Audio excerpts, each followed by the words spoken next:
बिस्मिल्लाहिर्रहमानिर्रहीम। मैं हूं नाज़मा ख़ान और आप देख रहे हैं मेरा यूट्यूब चैनल। नाज़रीन, एक ख़ातून जो है उन्होंने हमसे रब्ता किया और अपनी एक दर्दनाक कहानी हमारे साथ शेयर की। और स्टोरी कुछ ऐसे है कि उनका जो बच्चा है वो ग़ालिबन 3 साल का बच्चा है और बच्चा जो है वो खेल रहा था और खेलते-खेलते उसको अचानक ये चोट लग जाती है। इस बात पर शौहर से बहस हो गई और वो इतनी तूल पकड़ गई कि लड़ाई की शक्ल इख्तियार कर गई और उसने शौहर जो है उन्होंने तलाक दे दी। क्या इतनी सी बात पर तलाक दे दी जानी चाहिए? क्या सिर्फ़ यही मामला हुआ होगा कि बस छोटी सी जैसे कि बच्चे खेलते हैं और खेलते-खेलते क्योंकि ये ग्रोइंग एज होती है, बच्चे खेलते हैं, भागते हैं, दौड़ते हैं, उनको चोटें लगती हैं और ये वो टाइम होता है कि जब बच्चा जो है वो चीज़ें सीख रहा होता है, चल रहा होता है, भाग रहा होता है और इस इन सब में उनको उस बच्चे को बहुत सी चोटें लग भी जाती हैं और ऑब्वियसली ये चोटें जो है उसको मजबूत करने के लिए भी होती हैं। लेकिन बज़ाहिर एक छोटा-सा वाक़या लगता है लेकिन इसके पीछे जो है बहुत सी वजूहात हो सकती हैं। क्योंकि कोई भी शख़्स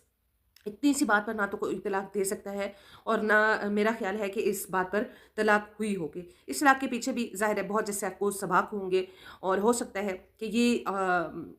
जो जितनी भी बातें हैं, कितने तवील अरसे से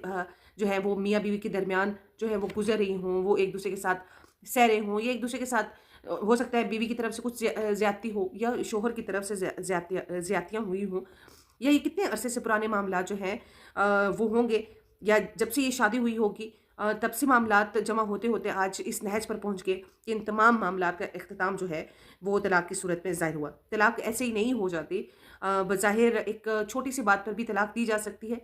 लेकिन उसके पीछे जो वाक़या है, साक़-व-सबाक़ है, वो बहरहाल बहुत इम्पोर्टेंट होते हैं। औरत और मर्द के दरमियान जब भी बर्दाश्त का मादा ख़त्म हो जाता है, तो भले इसका इख्तिताम छोटे से एक वाक़ये पर ही क्यों ना हो, लेकिन ऐसा जो है इसके इन तमाम मामलात का इख्तिताम जो है, वो तलाक जो है इसकी सूरत में नज़र आता है। हाँ, इस मामले पर बहस हो सकती है कि जब बच्चे का जो है जैसे ये बच्चा खेलते-खेलते इसका हाथ जो है वो जल गया, तो उस टाइम मर्द को क्या करना चाहिए था या बच्चे की माँ को क्या करना चाहिए था? देखने में आया कि जब घर घर में बच्चे को कोई चोट लग जाती है, तो या उसको कोई नुकसान हो जाता है, तो मर्द औरत पर जो है वो शाउट करने लगता है और गलत बिहेवियर जो है वो इस्तेमाल करता है क्योंकि यही वो वक़्त होता है जब औरत को सपोर्ट की ज़रूरत होती है। क्योंकि पाकिस्तान में नॉर्मली जो है वो जॉइंट सिस्टम होता है, जॉइंट सिस्टम में सब एक-दूसरे के आस-पास एक-दूसरे के मामलात को वो देख रहे होते हैं और सबकी नज़रें एक-दूसरे पर होती हैं और इस लम्हे अगर माँ की जो है वो क्लास ले ली जाती है और उसको बेइज़्ज़त कर दिया जाता है, तो एक तो उसके बच्चे को चोट लगी हुई होती है, दूसरा उसकी अपनी इज़्ज़त जो है, वो उसका नुकसान हो रहा होता है और ये औरत जो है, वो सारी चीज़ों को वो देख रही होती है और नुकसान जो भी होना होता है, हो क्या होता है। लेकिन सोचने की बात है कि क्या औरत ने या बच्चे की माँ ने क्या ये जानबूझकर किया किया होता है? या इस मामले में क्या बच्चे की माँ ने जानबूझकर बच्चे का हाथ जलाया होगा?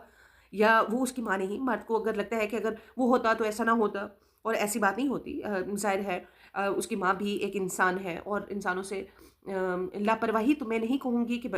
माएँ जो है वो लापरवाह हो जाती हैं। हाँ, कि कहीं न कहीं मिसहैंडलिंग ज़रूर हो जाती है क्योंकि ज़ाहिर है पेरेंटिंग कितना मुश्किल काम है, ये वो लोग बहुत बखूबी जानते हैं कि जो पेरेंटिंग के प्रोसीजर से गुज़र रहे होते हैं। तो ऑब्वियसली ये जो एक से लेकर जब बच्चा पाँव पहला कदम रखता है और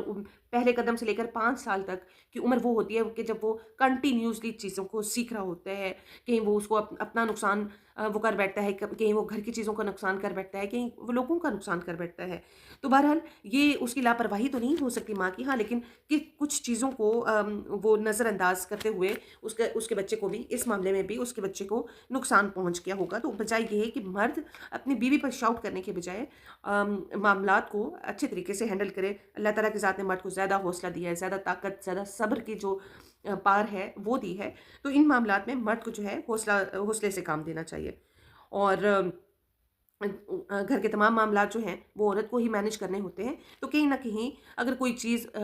औरत के या बीवी के या माँ के आँखों से ओझल हो जाती है तो इसका गुनहगार उसको ना समझा जाए बल्कि उसको थोड़ा-सा सपोर्ट किया जाए। और ये वो वक़्त होता है कि जब मर्द को अपनी बीवी के साथ खड़ा हो जाना चाहिए और फैमिली के बाकी मेंबर्स को भी कहना चाहिए कि नहीं, इसमें इसका कोई कसूर नहीं है, इसको ना डांटना चाहिए। सबके सामने उसको जलील करने के बजाय मामलात को हैंडल करने के बाद एक तरीके से उसको समझाया जाए, और यहाँ पर अगर उसकी गलती हो भी तो किसी को बात करने का मौका ना दिया जाए, और